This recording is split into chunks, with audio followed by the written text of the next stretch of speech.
Então, vamos agora para o conteúdo referente à conservação de volume, onde o objetivo vai ser avaliar a noção de conservação de volume.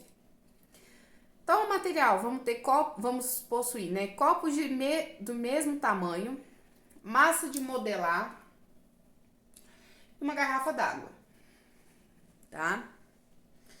Preparação: dispor sobre a mesa os copos, a jarra e a massa de modelar. E serão realizadas as seguintes perguntas e instruções. Então, com os copos, nós vamos questionar, né? Nos 2 copos de água, há a mesma quantidade de água? Depois, o que vai acontecer se colocarmos uma bola de massa de modelar dentro de um dos copos? A água irá subir, abaixar ou permanecer como está? Depois, por que você acha isso? E por fim, se colocarmos a água no outro copo, a água subirá mais, menos ou da mesma forma. Então, por fim, nós vamos transformar a bola em uma salsicha e colocá-la em um dos copos. Fazer o mesmo procedimento com os pedaços de massinha.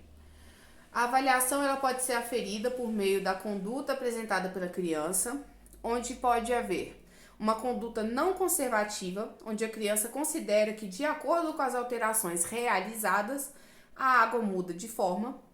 Uma conduta intermediária, onde a criança oscila entre a conservação e a não conservação, respondendo que ora ela sobe mais, ora sobe menos, ora permanece igual. E a conduta conservativa, que é a criança perceber as conservações e usar critérios de identidade, reversibilidade e compensação.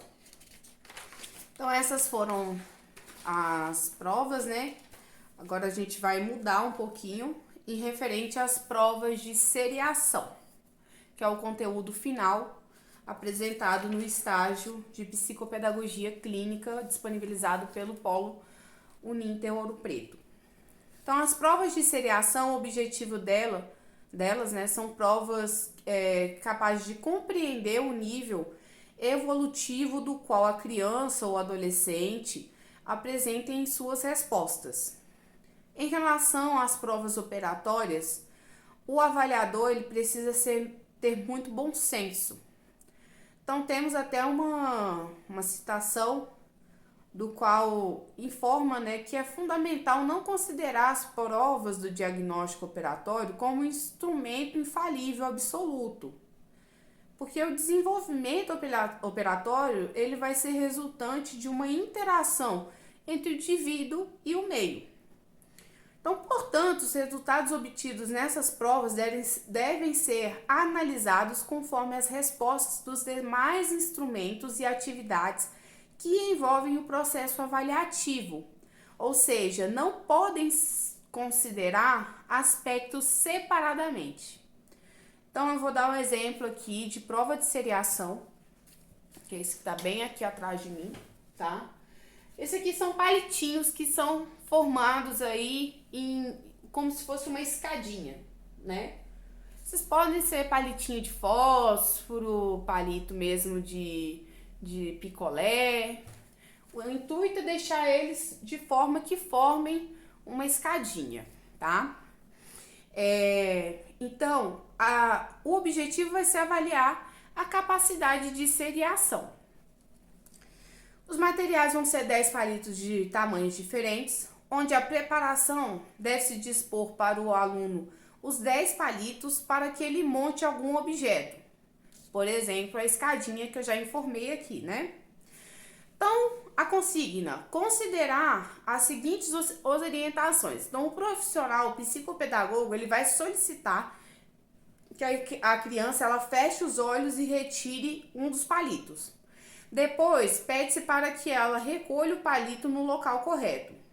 E, posteriormente, o avaliador ele constrói um anteparo com um pedaço de papel para a criança monte novamente a escada, dando a ele os palitos um a um. Caso ele não consiga, pode-se repetir novamente o processo.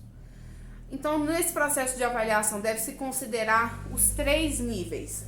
Nível 1, a criança ela ordena os objetos sem levar em conta, né, uma das bases, ou seja, os palitos eles não ficam alinhados na parte inferior.